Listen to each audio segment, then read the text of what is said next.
Okondomvera pano ndi pa Nyasa VoiceBox platform yanu pa YouTube amene timakhala ndi anthu osiyanasiyana komanso maganizo osiyanasiyana pa nkhani zokhudza ndale kayendetsedwe bwino ka dziko komanso kutsatidwa bwino kwa malamulo.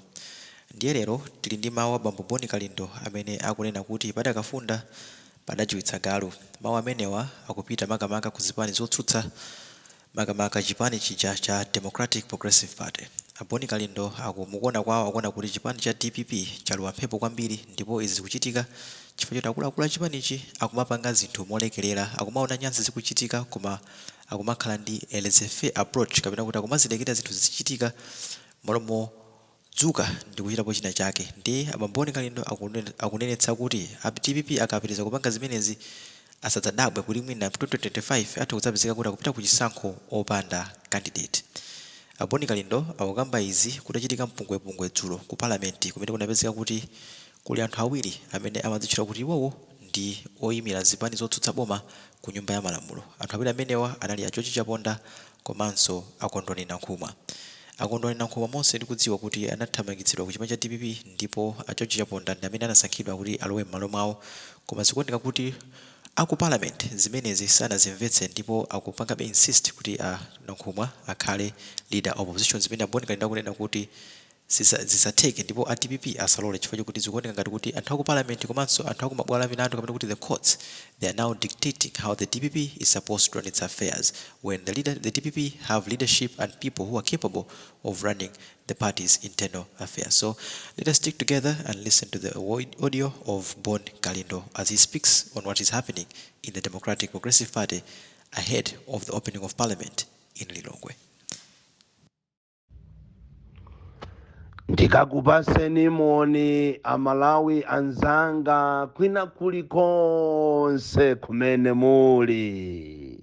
Lero pa 8 February 2024 ine ndine Bon Kalindo, the DC, President wa anthu osauka woyamba kuno ku Malawi, komanso President wa gulu la Malawi First, the people first, gulu loyima palokha lomenyera ufulu wa Malawi, ndipo sitimayang'ana nkhope, tilibe mantha, sitiona mtundu wa munthu, sitiona chipani chake, sitiona kumene akuchokera, sitimayang'ana chalichi, ife timangoyima pa chilungamo.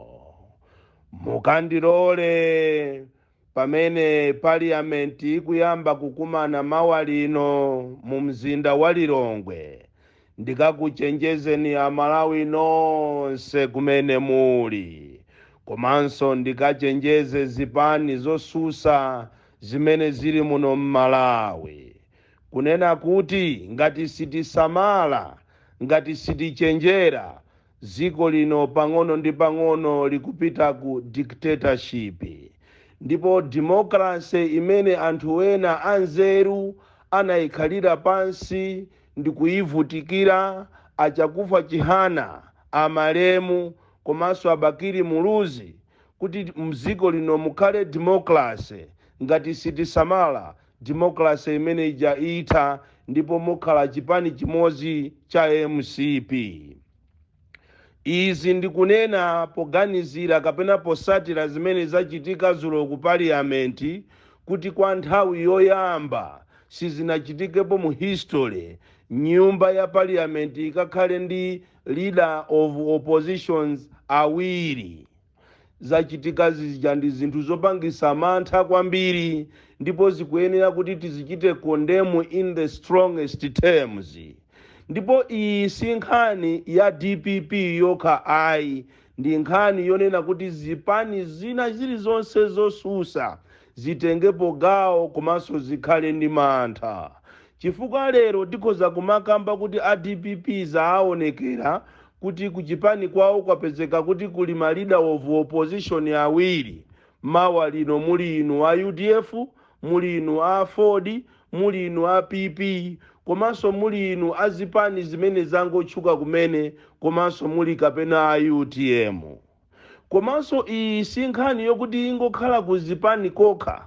Ifenso amalawi tikuyenera kuti tikhale ndi mantha aakulu, chifukwa democracy imene ife takhala tikuyilirira ikufunika kuti malamulo azisatiridwa. Tsopano ngati malamulo sasatiridwa ndiye kuti muno m'Malawi mukhala anarchy. Zimene zachitika zija zikuchita kuonekeratu kuti anthu ena anakhala pansi ndikukambirana kuti tiyeni tipange zakuti ndicholinga kuti tisokoneze chipani cha DPP. Vuto limene ine ndimaliona ndilonena kuti achipani cha DPP mmakhala paize mochuluka kwambiri. Takhala tikumakuwuzani chaka chatha chonsechi kunena kuti tuzulani maso anu, muone patali, nyumba mwanumu mukupangika zinthu zoopsa, ndipo amene akuphika simayi si anthu anu koma anthu ena akunja akugwirizana ndi anthu anu ankatimu kuti azipanga zinthu zofuna kuononga chipani cha DPP. Koma inu simunandimvere.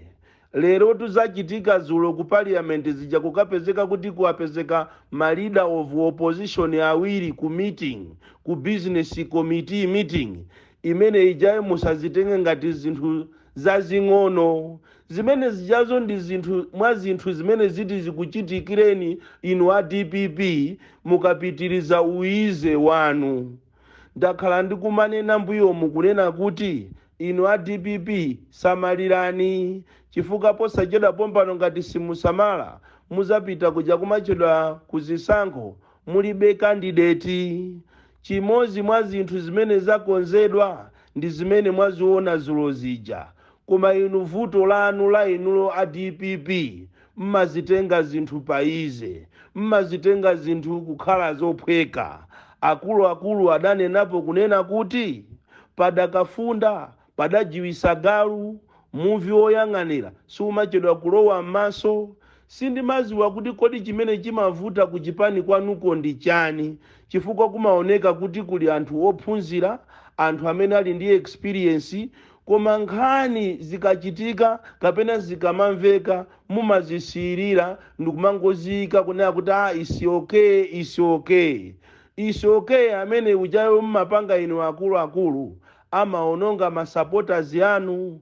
Mukamakhala muziziwa kunena kuti muli ndi masupporters amene amachikonda chipani chanu kwa mtima wonse, ndipo akamaona zimene zimachitika zija anthu amene ajawo amapwetekeka mu mtima kwambiri. Zili ngati chimozimozi mmene amapwetekedwa mtima masupporters ampira. Nthawi ina mbuyomu supporter wina wa Big Bullets anamwalira kuthyolo timu yake itagolesedwa chifukwa chopwetekedwa mtima anangogwa. Inuyonso mudzidziwa a DPP komanso inu azipani zonse kunena kuti mukamapanga mbwerera zanu zija kumangoyenerera zinthu zikulakwika osamatengapo action amene amapwetekeka ni masupporters anu.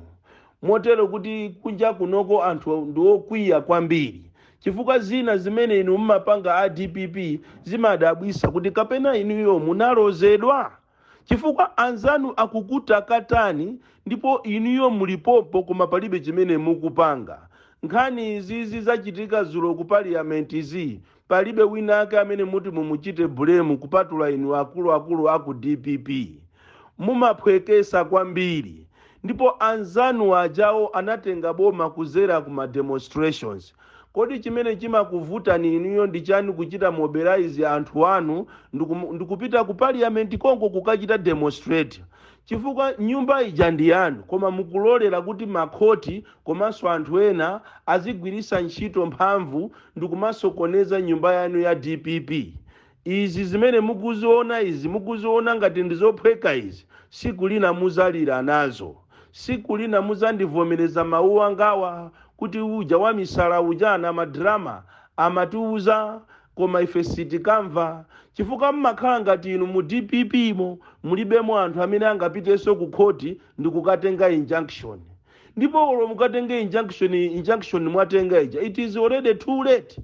Bwanji simukupita kukatenga injunction yotengera nyumba ya parliament, chifukwa zina zija akumapanga dala a parliament aja kuti akusokonezeni speaker ndi anthu ache, leader of the house kuphatikiza president wawo, akumapanga zimene zijadala ndi cholinga akusokonezeni. Inu mukanakhala ena madolo, mukanapitanso nanu ku khoti, mukatenge injunction yoyimisa nyumba ya malamulo kuti isakumane, pokhapokhapo muchite resolve nkhani ya leader of opposition.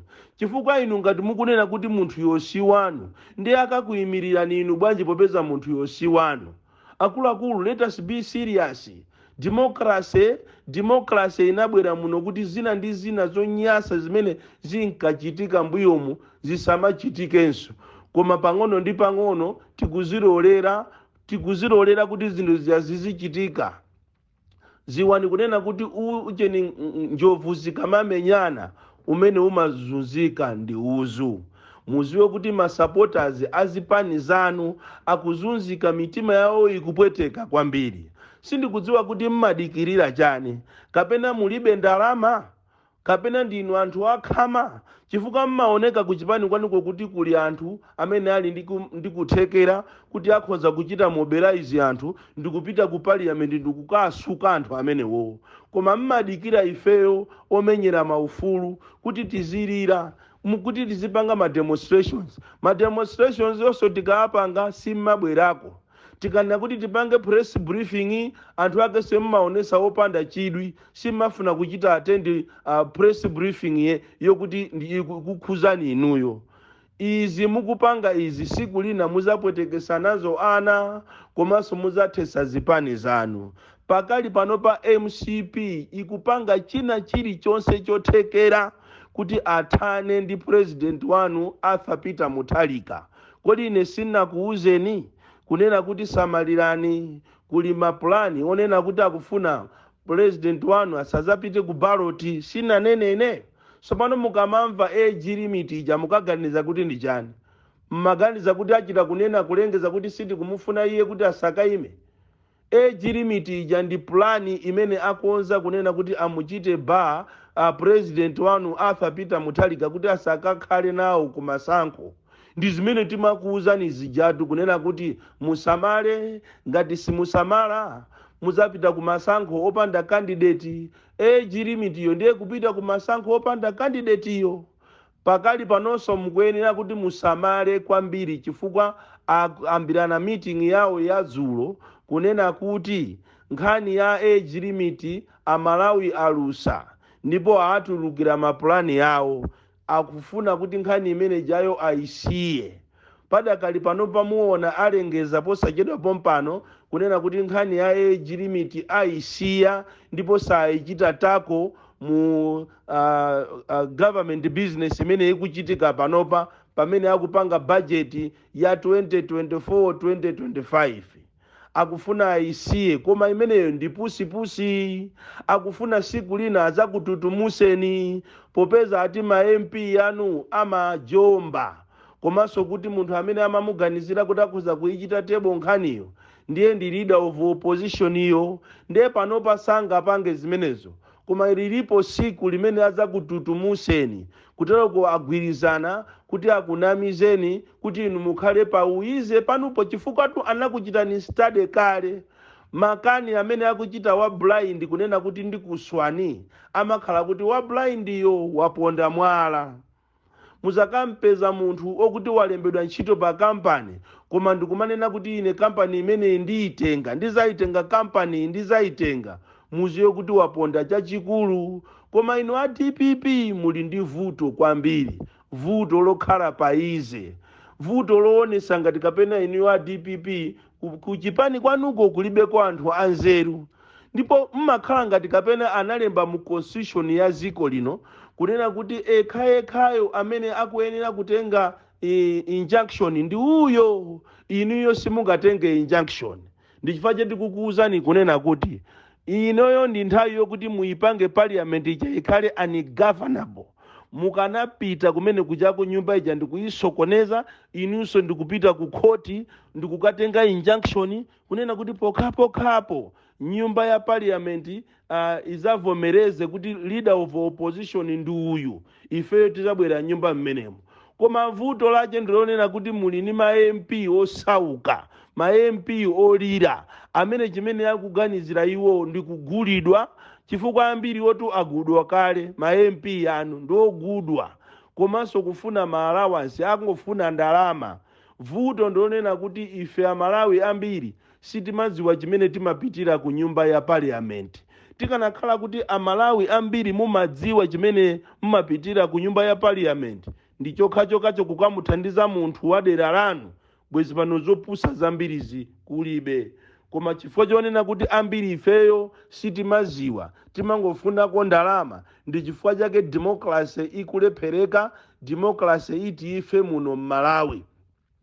Ndi chifukwa chake ziko lino silizatukuka, tikuwasiya anthu okuba azibabe, awo akufuna kuti azipha atolankhaniwa, amene sakufuna kuti akaba alembedwe munyuziwa. Zonsezo mukuziziwa, awo akugula anthu, akugula ni manyaka omwe kumaona ngati akuchenjerawa. Awo akufuna kuti chipani chawo angozazamo anthu okuba okhaoka, kusonyeza kuti IMCP akuvomereza kuti iwo ndi okuba. Ndi chifukwa chake muchipani mwawo akufuna muzaze mbava zokhazokha, mamafia okhaoka. Choncho inu amalawi mukuyenera kuti musayisiye nkhani imeneyi kuyisiyira DPP. Inunso azipani zina ngati a UDF, a Ford, zipani zonse zotsutsa, munayenera kuti mubwere pamodzi muteteze democracy. Chifukwa nkhani imeneyi pamawa izathera a DPP wo izalowano kwa inu. Chifukwa awa akonzeka kutenga mastayilo wonse apo Kagame, mastayilo aku Rwanda, mastayilo aku Kenya, mastayilo aku Zimbabwe obera zisankho. Ndiye ife tikamakuuza ni maona ngati ndife anthu openga, koma mudziwe kunena kuti amalawi ambiri akuzunzika uko. Amalawi padakali panopa ena akumwalira. Amalawi amadalira kuti mwina kukhala opposition pate ya mphamvu ndi cholinga kuti mavuto awa athane nawo. Koma ndi mmene mukuchitirano, taonani inu a opposition mwalola kuti boma likakusewereni, likachose likulu la meki, likachose ma department wonse, likachose china chilichonse ku Blantyre ndi kuchipitisa ku Lilongwe. Siku lina muzalira. Ife timangokuuzani tiosaka kuti timafuna ndalama zanu. Ife sitimafuna ndalama, ife timafuna tiyimirire amalawi. Amene amafuna ndalama muzaona pakali panopa anabwera ena kuchokera mayiko akunja kuonderatu kusonyeza kunena kuti kunjako amazunzikako ndi chifukwa cha amanamizira amalawi kuti afuna amenyera ufulu. Ndikuuzeni awa ni malangizo anga aulere. Malangizo anga aulere kwa inu amalawi, chifukwa ziko ili ndilatu. Malangizo anga aulere kuzipani, chifukwa muzaona ngati nkhondo iyi ndi ya DPP yokha. Malangizo anga aulere ku chipani cha DPP kunena kuti musamale. Amene akuonesa nizulo uja ndi piki 2, amene ujayo angokuchitani piki 2, koma kukubwera joka. Ndiye musanyengedwe, musachite so relax, chifukwa mmachita relax moonjeza. Pakali panopa agwirizana kuti tiyeni tizipusise zisiruzi, tiname kunena kuti age limit jataisiya. Koma aza kuchosani mwinu musakuzindikira, aza kubayani pa nkhongo inu musakuzindikira, chifukwa achimanga ndithu achimanga. Ndikutha kuona wina amene amachedwa kuti lidayo uyo, ndikutha kuona akugwirizana ni munthu wina wakunja, ndi chipani chache, ndipo akupasana chipanicho. Ndiye ndizodabwisa ndithu. Taona ni anthu akupasana chipani. Zina lake tichiwerenga posachedwa pompano chipanicho. Kuma 2024 ziliko anthu zimene muti muzione 2024 simunazioneso. Lake dube that wherever you are, remember me. Koma ineyo ineneka nizapedwa nditu. Bon Kalindo.